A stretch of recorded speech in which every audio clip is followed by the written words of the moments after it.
Comienza Católicos en la Vida Pública.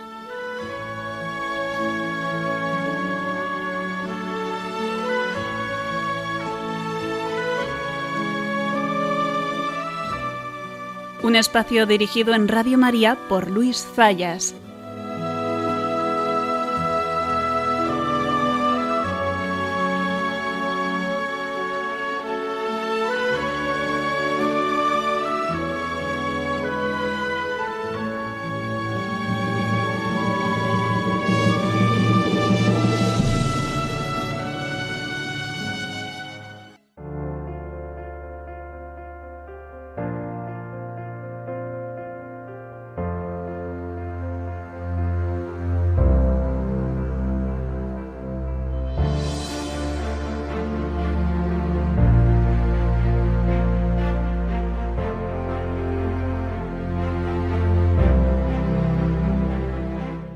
El pueblo que caminaba en tinieblas vio una luz grande.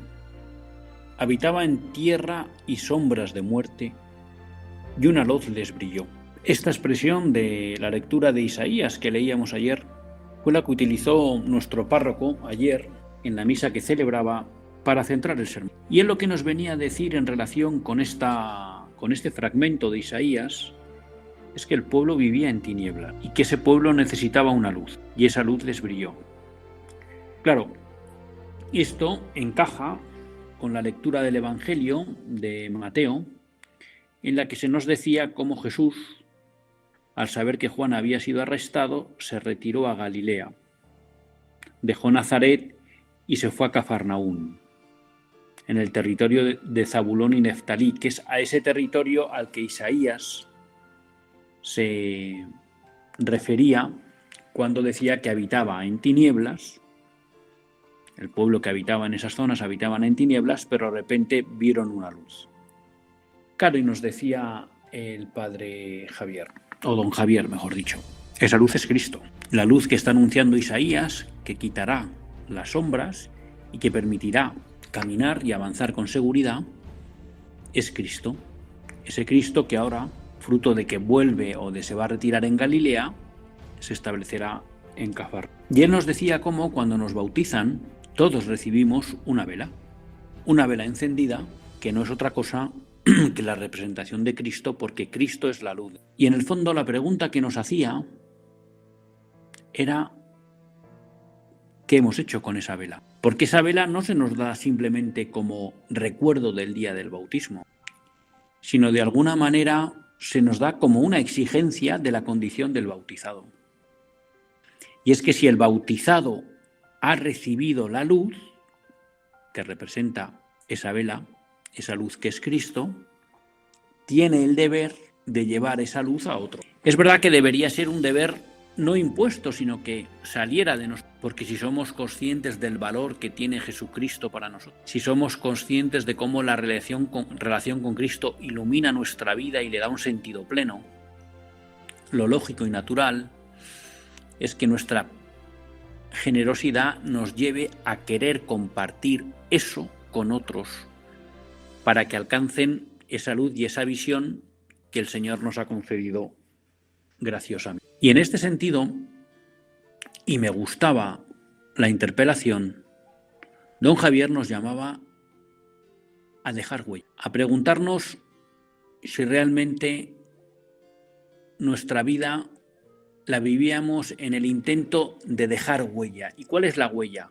De dejar a Cristo. Él decía que esa mención a la oscuridad le parecía que en el mundo moderno podía referirse a la soledad, a la apatía, a veces incluso al cinismo, a pensar que no era posible nada bueno e incluso decir, bueno, pues como no es posible el bien, pues yo también me comporto mal. Y decía que en el mundo católico, que con carácter general pues la gente trata de alguna manera tratamos de ser buenos, esta soledad, esta oscuridad podía ir en la línea de la apatía, de la comodidad, de la vagancia, de vivir una vida sin más, de vivir una vida dejando pasar el tiempo, y no de vivir una vida entregada. Porque las vidas que dejan huella son las vidas que se entregan. Y las vidas que se entregan fundamentalmente para llevar a Cristo a los demás. Y me gustaba esa interpelación.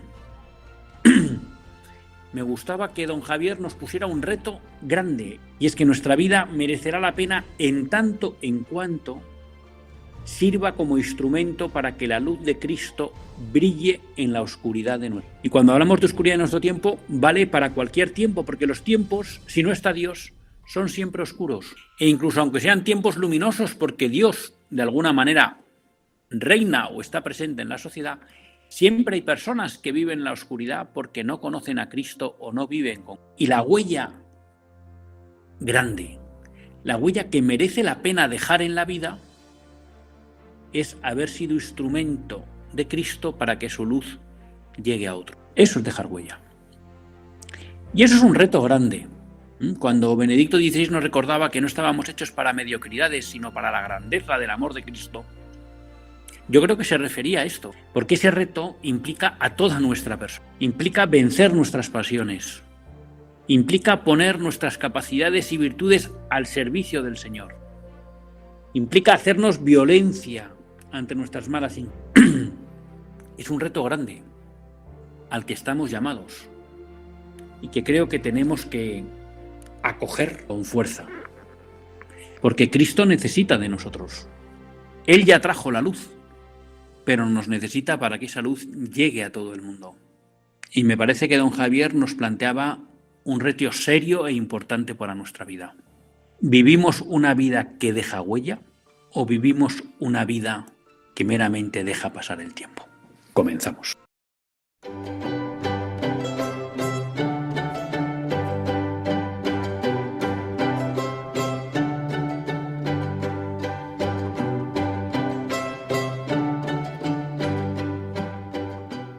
Buenas tardes, queridos amigos de Radio María. Un lunes más volvemos fieles a la cita con todos ustedes en los estudios de Radio María. Un lunes más para hacer este programa, Católicos en la Vida Pública. Un programa que, como todos ustedes saben, quiere ser una reflexión pausada sobre la actualidad nacional e internacional. Una reflexión que tratamos de hacer siempre desde la óptica del magisterio de la Iglesia y su doctrina social. La Iglesia que no nos cansaremos de repetir, que es madre y maestra. Un lunes más tiene la suerte de compartir esta hora de radio con todos ustedes Luis Zayas, que es quien les habla.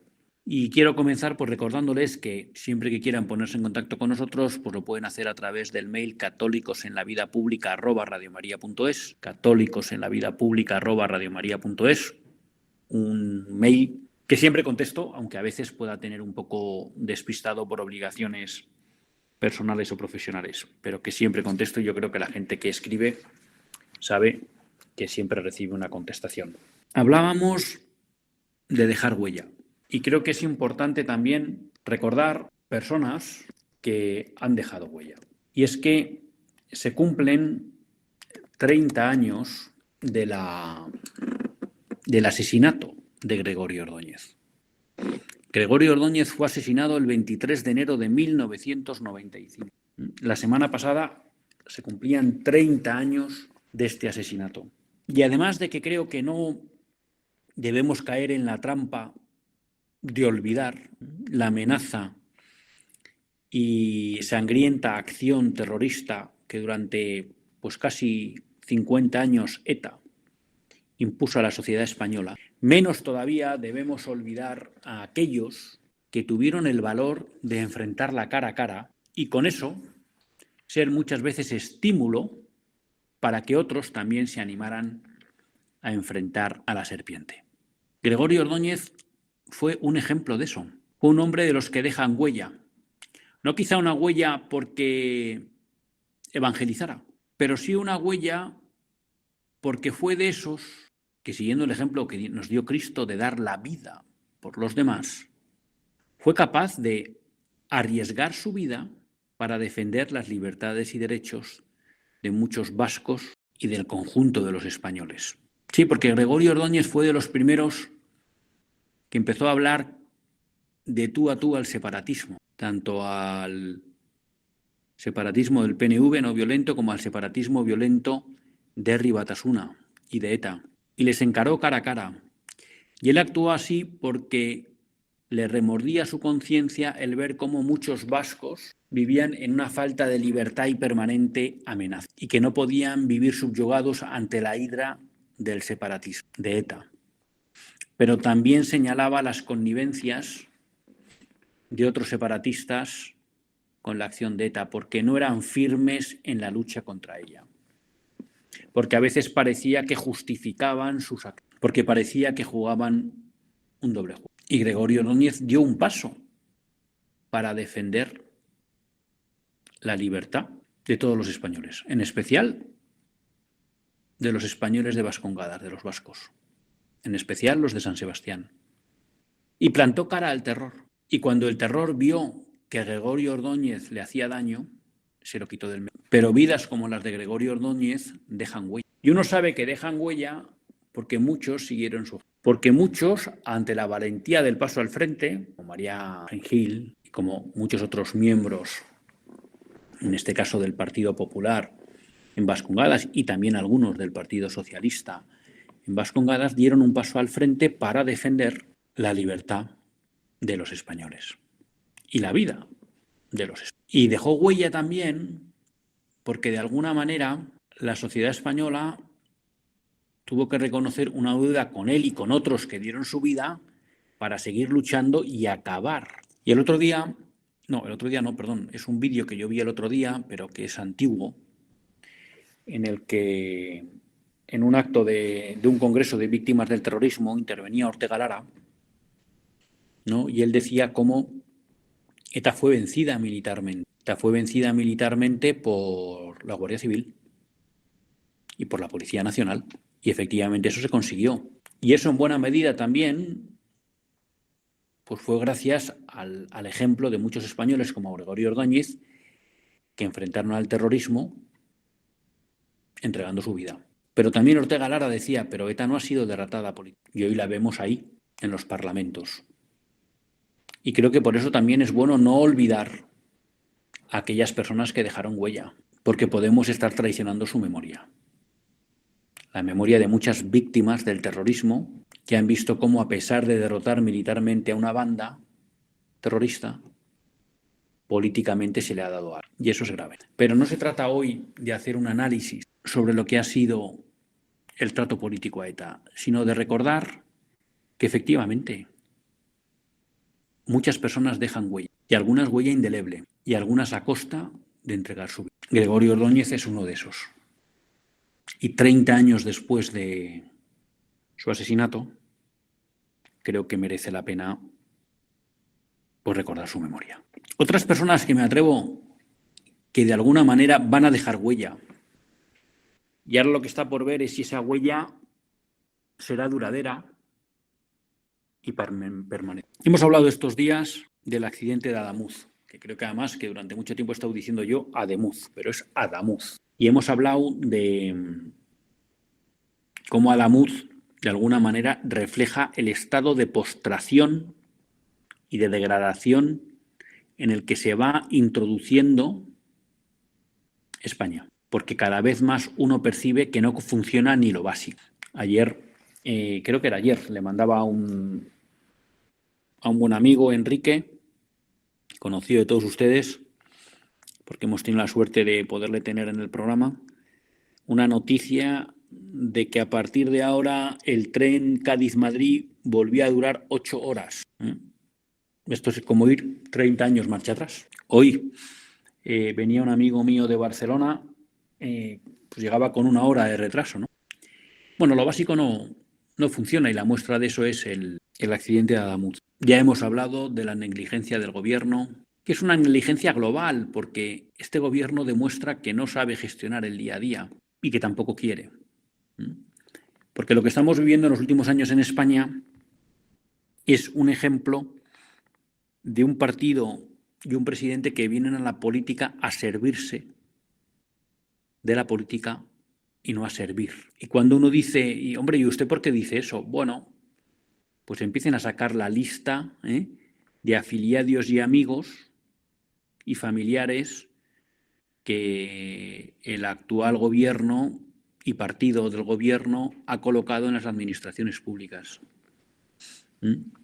Repasen ustedes todas las noticias que van saliendo de la trama Ábalos, Koldo, Santos Cerdán y miren cuánto dinero del presupuesto público ha sido desviado vía comisiones y demás a el Partido Socialista o miembros del Partido Socialista. Porque claro, de momento solo se dice que cobraban ellos, pero resulta que eran secretarios de organización del partido. Pues se empieza a escuchar, y con estos temas de la caja B, pues que a lo mejor algo de eso también ha llegado al Partido Socialista. Eso todavía está en vía judicial, ¿no? Pero no sería de extrañar. Es un gobierno que ha venido a servirse de la política, un gobierno y un partido, no a servir a los españoles. Claro, y las cosas entonces no funcionan, porque solo están preocupados en cuánto y cómo se lo lleva. Porque miren, desde que llegó Pedro Sánchez al gobierno, la recaudación de impuestos ha crecido un 30%, con lo cual no se puede decir que todo esto sea por falta de dinero, que España tiene un grave problema de dinero. La pregunta es, ¿a dónde se ha ido ese incremento de recaudación? Que no da ni para mantener adecuadamente las vías ferroviarias ni las carreteras. ¿En qué lo están gastando? Pero la mayor ignominia de este gobierno no es solo que se ha olvidado del día a día, y no es solo que nos ha ido a lo largo de estos 7 años implantando leyes claramente inmorales, contrarias a la naturaleza de la persona, sino que se ha tomado en serio atacar la esencia de España, que es su fe. Estamos con el primer gobierno que ante los muertos del COVID se negó a hacer un funeral católico y lo que hizo es un homenaje que algunos califican de pseudo.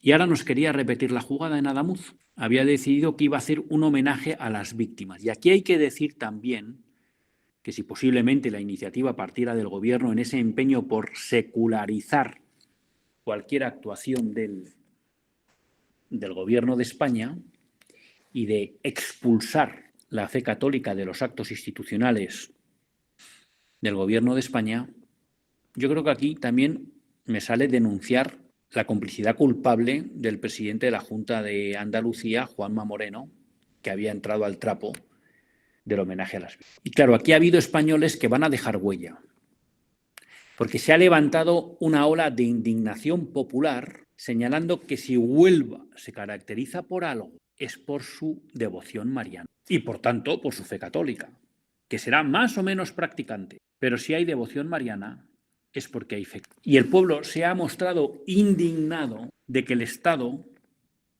quisiera robarles lo más grande que tiene, que es su Virgen y su fe. Y han dicho, por aquí no pasamos. Y tal debe ser el grado de indignación que ha percibido el gobierno en los familiares y amigos de las víctimas, que ayer se publicaba que de momento se suspendía. Esta reacción del pueblo onubense me parece ejemplar y ojalá deje huella en el conjunto de los españoles que de alguna manera acomodaticia nos estamos dejando robar la esencia de nuestra nación, que es la fe católica. La esencia de nuestra tierra, que como decía San Juan Pablo II, es tierra de mar. Y en un arrebato de gran dignidad, el pueblo de Huelva ha dicho a un gobierno laicista que no, que a ellos no les quitan su Virgen y su fe católica, y que lo que merecen sus muertos, al margen de una explicación de por qué ha habido este accidente, al margen de una asunción de responsabilidades por parte de un gobierno ineficaz, es una oración por sus difuntos. Y una oración con su Virgen y con su... Y yo desde aquí quiero agradecer públicamente a todos esos españoles de Huelva que se han indignado ante este intento del gobierno de raptar, de quitarles su Virgen y su fe. Y pedir también a la Junta de Andalucía que conozca mejor las características de su pueblo, la esencia del pueblo andaluz, que es profundamente devoto y católico, repito, al margen de la práctica que vivan. Pero uno no puede dudar de que la fe católica tiene una raigambre en Andalucía muy importante, fundamentalmente gracias a las cofradías y hermandades. Y es un pueblo profundamente mariano. Y repito, para ser mariano hay que ser hombre de fe, mujer de fe. Que aprenda también Juanma Moreno a ver en qué cosas tiene que hacer. Ojalá esta reacción del pueblo nubense deje huella y cunda el ejemplo en futuros intentos del gobierno de intentar eliminar la fe católica de los actos institucionales. Hay que decir que la diócesis de Sevilla va a celebrar, si no ha celebrado ya, un funeral por las víctimas, la diócesis de Huelva, y también habrá uno en la diócesis de Madrid. Pedido, creo, o al menos lo pidió, no sé si eso ha sido el motivo, por Isabel Díaz Ayuso. Y es que también yo creo que aquí merece la pena ahondar en otro punto, ¿no? Y es, y perdónenme porque nada más lejos de la realidad de menospreciar a los fallecidos en este accidente, ¿no? Fruto de la inoperancia de nuestras administraciones. Y es que los difuntos no se merecen un homenaje. ¿Un homenaje a quién se hace? Un homenaje se hace a quien ha realizado un acto heroico, una hazaña, y por tanto merece un reconocimiento por ello. Y ahí tiene sentido un homenaje, para de alguna manera mostrar como ejemplo al conjunto de la sociedad ese comportamiento y agradecerle a esa persona haber tenido ese comportamiento ejemplar. Los difuntos de un accidente, primero lo que merecen es respeto y por tanto saber qué ha pasado y que se asuman responsabilidades. Y lo segundo, o más bien lo primero y más fundamental, lo que merecen es oraciones por su alma. No un homenaje, porque desgraciadamente no les han dejado hacer nada heroico ni ejemplar, aunque luego hemos conocido que ha habido comportamientos heroicos y ejemplares. Y a uno le saltan las lágrimas y la emoción cuando escucha de esa abuela, de ese hombre que hablaba, creo que era de su madre, ¿no? Diciendo cómo seguro que en ese rezo del rosario le había pedido el Señor, llévame a mí, pero deja a mis nietos, ¿no? Seguro que ha habido comportamientos ejemplares en muchos de esos difuntos, pero no los conocemos. Pero un difunto, lo que se merece, lo que le corresponde, es rezar por él. Y para eso están los funerales. Y más si tiene fe. Nosotros rezamos por todos, por los que tienen fe y por los que no tienen fe. Porque tengas o no tengas fe, vas a tener el juicio particular y vas a ir al cielo. Y entonces nosotros rezamos para que todos vayan al cielo, para que Dios en su misericordia los acoja y haga valer en ellos el mérito de la pasión y resurrección de nuestro Señor Jesucristo. Entonces, esta tontería de los homenajes a víctimas, repito, y que con esto no quiero en ningún caso que se entienda que es una crítica a las víctimas, sino al gobierno, es, además de un intento de secularizar, repito, al gobierno de España, es una soberana estupidez. ¿Por qué hay que homenajear a una víctima? ¿Qué mérito ha hecho? ¿No? Habrá que homenajear a aquellos que hacen actos heroicos o ejemplares.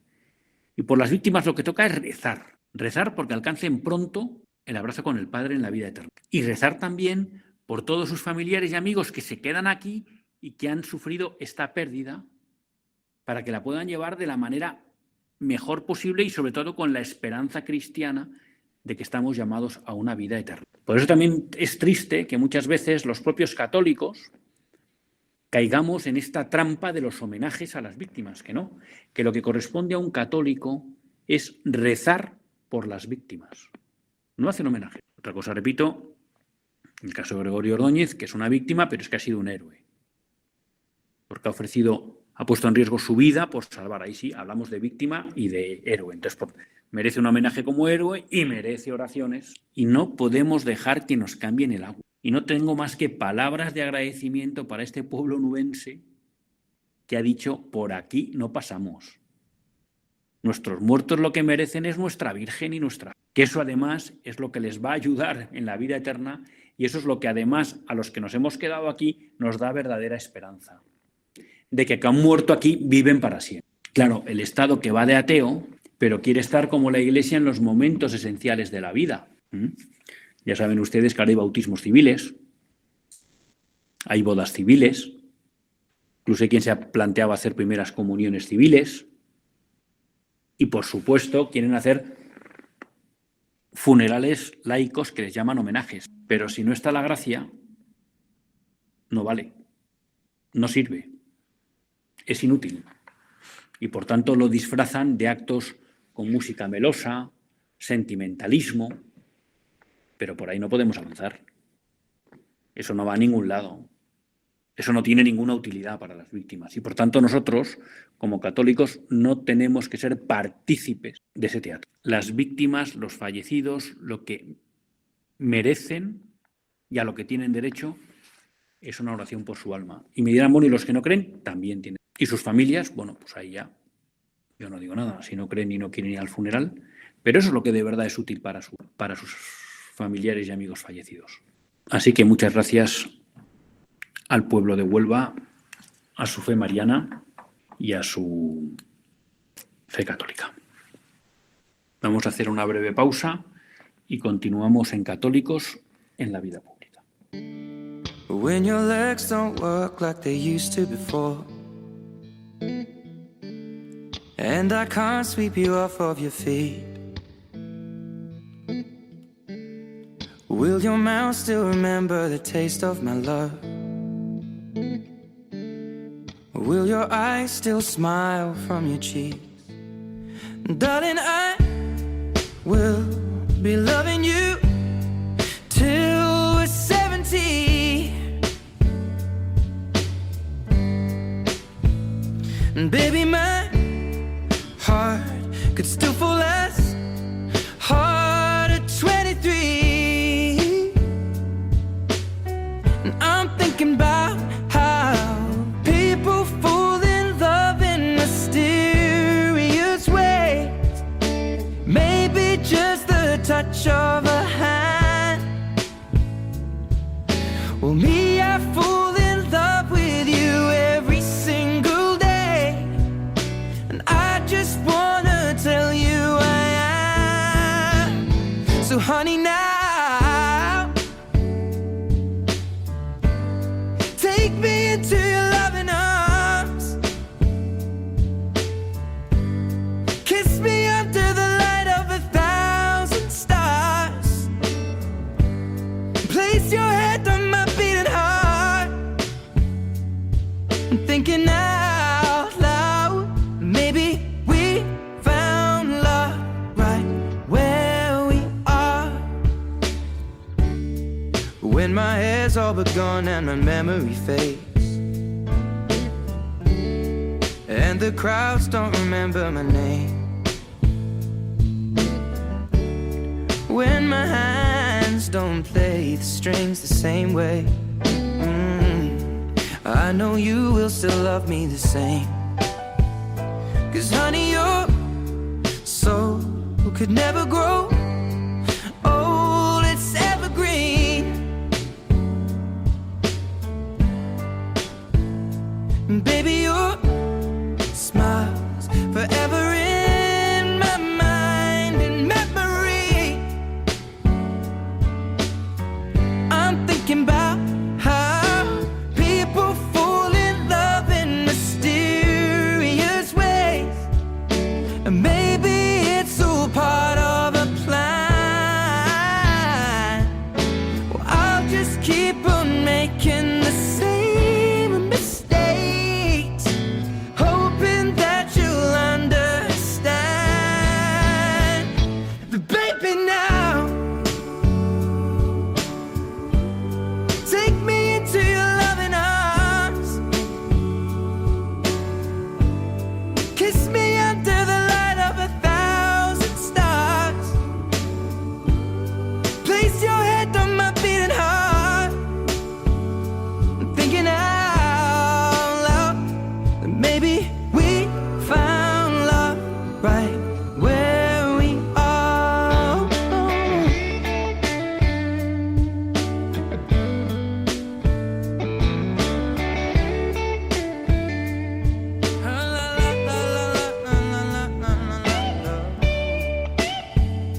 thinking out loud that maybe we found love right where we are. Well, maybe we found love right where we are, and we found love right where we are. 3 temas hemos tratado antes de la pausa y un poco todos relacionados con esa idea de dejar huella, ¿no? Si vivimos nuestra vida desde la óptica de dejar huella llevando la luz de Cristo a los demás. Recordábamos, hacíamos memoria de los 30 años del fallecimiento de Gregorio Ordóñez y dábamos las gracias al pueblo de Huelva por haber parado los pies principalmente al gobierno de la nación y también a la Junta de Andalucía en su intento de hacer un homenaje a las víctimas y no un funeral de Estado, que es lo que merecen. ¿Cómo vamos a seguir el programa? Bueno, pues vamos a entrar en alguna de esas noticias que les decía el lunes pasado que tenía en cartera desde hace tiempo y que por razones varias pues no acababa de compartir con todos ustedes. Son noticias que la verdad que lo que nos ponen delante, bueno, es que estamos, o que vivimos, pero bueno, eso ya nos lo dijo el Señor, ¿no?, en una situación de guerra permanente, ¿no? Una lucha entre el bien y el mal, que empezó con el comienzo de la historia, con el comienzo de los tiempos, ¿no?, con aquel non serviam, y que va a perdurar hasta la segunda venida. Y en el fondo todas las noticias pues encajan en ese esquema. Hablábamos de dejar huella. Ya ha habido una noticia que me dolió profundamente. Y además me sorprendió mucho pues la persona que lo sacó a la luz, que fue Julio Salinas, ese antiguo jugador de fútbol, miembro de la selección española, que jugó en el Athletic Bilbao y también en el Barça. Y entonces él, tras la Liga, bueno, ¿cómo se llama? Este campeonato que antes jugaba el campeón de la Liga contra el campeón de Copa, la Supercopa, perdón, que no me salía. La Supercopa, pues ha mostrado su indignación. ¿Y por qué ha mostrado su indignación? Porque dice que cuando uno veía las imágenes del público con las camisetas del Real Madrid y del Barcelona, esas camisetas habían sido modificadas para eliminar los símbolos católicos. El escudo del Madrid está coronado con una corona que en su parte superior tiene una cruz. El escudo del Barcelona, si uno lo mira de frente, en el cuadrante izquierdo superior tiene la cruz de San Jorge. Bueno, Julio Salinas y otras personas denuncian cómo las camisetas que llevaban los aficionados, los que fueron a ver el partido, tenían eliminada la cruz de San Jorge, el escudo del Barça. Entonces, en vez de la cruz aparecía o una franja horizontal o vertical, pero solo una, no había cruz. Y en las del Madrid se había quitado la cruz de la corona. Claro, todo esto, es verdad que luego yo miré imágenes del partido y los jugadores sí mantuvieron las camisetas clásicas. Al menos por imágenes que pude ver luego en internet, pues los jugadores del Barça llevaban la camiseta del Barça con el escudo y la cruz de San Jorge y los del Madrid con la cruz encima de la corona, ¿no? Claro, pero en el fondo esto es un escándalo.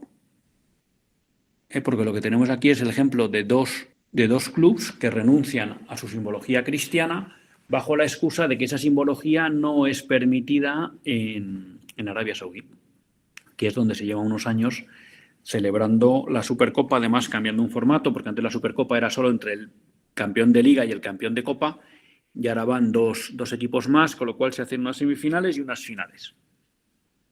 Y en el fondo esto se hace porque, bueno, pues parece que ahí se consigue más dinero. Y aquí, pues no sé si puedo culpabilizar a la Real Federación Española de Fútbol o no, pero desde luego los dos equipos contendientes, en este caso Madrid y Barça, lo que han hecho es hacer un merchandising eliminando los símbolos cristianos de su rol. Bueno, pues, ¿qué quieren que les diga? Esto no es dejar huella. O si es dejar huella de la mala. Se preguntaba Julio Salinas si es que la pasta vale para todo. Si la pasta justifica todo. Si por hacer pasta tenemos que renunciar a nuestros a nuestras tradiciones cristianas, a nuestras costumbres cristianas, a nuestros principios cristianos, a nuestros símbolos cristianos? Yo creo que la respuesta la tenemos clara. Y es que no. La pregunta es si las aficiones y sobre todo los socios de Real Madrid y Barcelona van a reaccionar ante esta prostitución de sus escudos por parte de sus directivas. Si a usted no le gusta mi escudo porque tiene símbolos cristianos, no vista mi ropa. No sea de mi equipo, búsquese otro.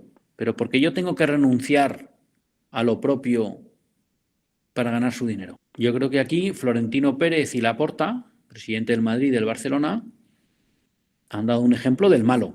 De hecho, hace tiempo esta polémica ya surgió, yo creo que la comentamos en este programa, porque se hablaba de que cuando hace unos años el Madrid abrió como una escuela de fútbol, yo creo que también fue en Arabia, y ya salió esta polémica de que había eliminado los símbolos religiosos de su simbología, los elementos cristianos de su simbología, porque en Arabia no se permitían. No sé si en Arabia o en otro partido, en otro país de la... Y dices, bueno, ¿y por qué? ¿Por qué hay que hacer esto, no? ¿El dinero lo vale todo? ¿El dinero lo justifica todo? Bueno, pues yo invito a la afición y sobre todo a los socios de Madrid y Barcelona a que reaccionen antes. Porque eso sí es renunciar a las esencias del club. Porque si el club ha llevado toda la vida la Cruz de San Jorge o la Cruz de la Corona, pues ustedes me dirán por qué hay que quitarlo. Y le agradezco mucho a Julio Iglesias que haya tenido el valor de sacar este debate, que posiblemente no es fácil, ¿no? Y se expone a muchas críticas, pero ha sido valiente y creo que ha puesto el dedo en la llaga.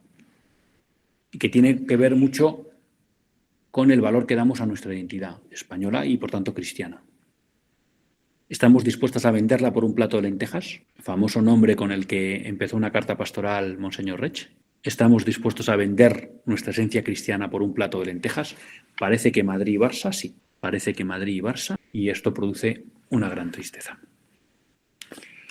Estamos en Francia con un debate importante y lo digo porque, claro, esto nos suena viejo, ¿no? Pero está ahí, ¿no? Ha habido una manifestación el 20 de enero o el 19 de enero de más de 10.000 personas que salen a la calle para protestar por el intento de Macron de aprobar la ley de eutanasia. Hay que decir que Macron es lo peor de lo peor y que en un plan que cualquiera que lo leyera podría pensar que está escrito dentro de las logias masónicas, aunque no lo sabemos, ¿no? Pero cuando uno huele determinadas cosas como ataque a la familia, ataque a la vida, dice aquí tiene que haber inspiraciones masónicas, ¿no? Pero bueno, eso no lo podemos afirmar, eso es una opinión mía. Pero claro, Macron ha consagrado como derecho en la Constitución el aborto. Hubo un libro que luego fue retirado de un masón, no sé si fue el gran maestre de la Logia de Francia, ¿no? En el que él, en ese libro, publicaba cómo la primera ley del aborto de Francia había sido hecha en las logias. Por eso les digo que en Francia hablar de aborto pues es hablar de masonería también, posiblemente en todo el mundo. Pero bueno, Macron no solo contento con implantarnos el derecho al aborto, también quiere ahora implantar la eutanasia en Francia. Ya saben ustedes que vivimos en la incultura de la muerte y que por tanto nunca se quedan saciados. Bueno, ¿cuál es el drama de esto? Pues que todos los partidos que tienen representación en la Asamblea Nacional, incluido el de Marine Le Pen, Reunificación Nacional o Reagrupación Nacional, no han mostrado su oposición a este proyecto. Lo mismo que no mostraron su oposición en bloque a la consideración del aborto como derecho. Eso no quiere decir que todos los diputados de Marine Le Pen votaran en bloque que sí, pero no hubo una posición del partido contraria a que el aborto se reconociera como derecho, más bien fue favorable la posición oficial y ahora igual. Los obispos franceses están siendo muy activos en la denuncia de este proyecto de ley. Luego, pues las cosas no siempre salen como quieren y resulta que el Senado francés ha rechazado la ley de eutanasia. Y me dirán ustedes, bueno, pero ¿cómo es esto si usted me está diciendo que nadie se opone? Bueno, porque aunque los partidos no se oponen, hay libertad de voto y entonces parlamentarios de la derecha se han opuesto a este proyecto y luego pues se ha producido una de esas conjunciones estelares que uno nunca entiende y es que parte de la izquierda le parecía que el proyecto era muy timorato y por tanto el disgusto de parte de la izquierda con el disgusto de parte de la derecha lo que ha hecho es que el proyecto de momento parece que se pueda caer. Vamos a ver qué pasa finalmente.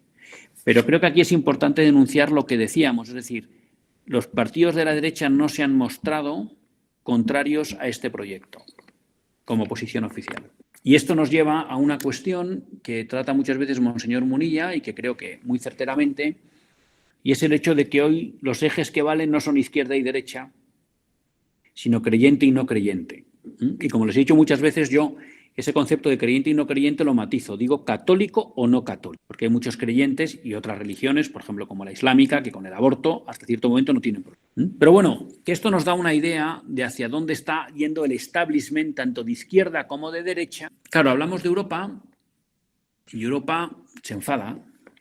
Está enfadada porque varias veces la administración norteamericana nos ha dicho que aquí hay falta de libertad, falta de expresión, falta de libertad de expresión. Y claro, uno puede pensar, bueno, es que esto se lo inventan, ¿no? Es un exagerado Donald Trump, o le gusta meter el dedo en el ojo, o el vicepresidente Vance cuando vino, pues en el fondo lo que dijo pues no se ajustaba a la realidad y esto no es. Pero la realidad es más tozuda, la realidad es más tozuda. Estoy buscando aquí, porque esta no la había preparado para ustedes, pero como he cambiado el tercio, ahora no la encuentro. Pero hace poco en Holanda se prohibió la entrada a una activista, no, perdón, en Reino Unido, que ya lo he encontrado, se impidió la entrada a una activista holandesa, Eva Baaldingerbroek, de 28 años, porque era muy crítica con la política de puertas abiertas a la inmigración que se está dando en general en todos los países y con críticas muy crudas y verdaderas, tengo que decir, a los gobiernos británicos que han permitido en muchos casos un desmadre de inmigración que han sufrido muchos ingleses. Ahí está el famoso caso de que durante más de 20 años hubo bandas en un barrio concreto de una ciudad, ahora no me acuerdo, que estuvieron durante más de 20 años acosando y violando a mujeres británicas y en ningún caso eso salió a la luz, ¿no? Bueno, pues en esta supuesta Europa, cuna de la libertad y demás, pues se impide que esta activista entre en el Reino Unido. Vale. Y luego tenemos a un profesor de irlandés, de Irlanda del Sur. Hay que decir que es de religión evangélica, que lleva, pues, yo creo que más de 3 años sufriendo una persecución porque se niega a llamar con pronombres diferentes de su sexo biológico a un alumno. Ahora no me acuerdo si es que era niño y le quería que le trataran como niña o al revés. Y por eso fue condenado y metido en la cárcel. Luego, además, le impusieron una prohibición de acercarse a su colegio. Bueno, y él sostiene que tiene un deber moral de volver a su puesto. Y ustedes dirán, bueno, qué tontería. Bueno, pues él entiende que se le ha quitado injustamente de su trabajo y que tiene obligación de volver. Y claro, eso le suponen multas permanentes y ahora le han vuelto a meter en la cárcel porque le habían soltado con la condición de que no se acercara a su antiguo colegio.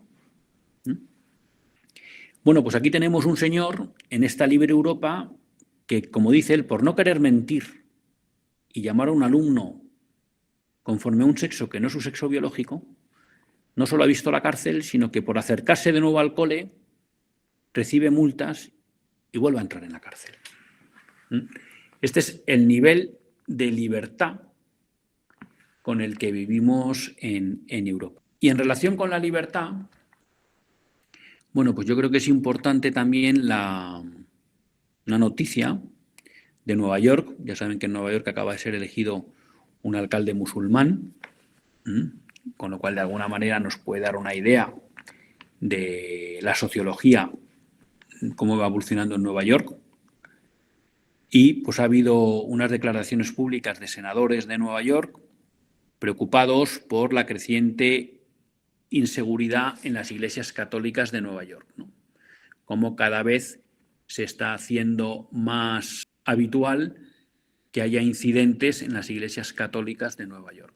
Bueno, pues es este ambiente. Esto ya estamos en Estados Unidos, ¿no? Lo que pasa que en un estado pues que desgraciadamente de gran mayoría demócrata y que se ha hecho adalid del ataque a todo lo que suene a cristiano, claro, y esto pues acaba teniendo su influencia. Tengo una retahíla de noticias sobre la cuestión de la defensa de la vida, porque realmente en Estados Unidos está habiendo pues avances importantes, pero esto pues no nos queda tiempo para más y me lo guardo para el próximo programa. Me despido de todos ustedes hasta el próximo lunes, si Dios quiere. Que Dios les bendiga.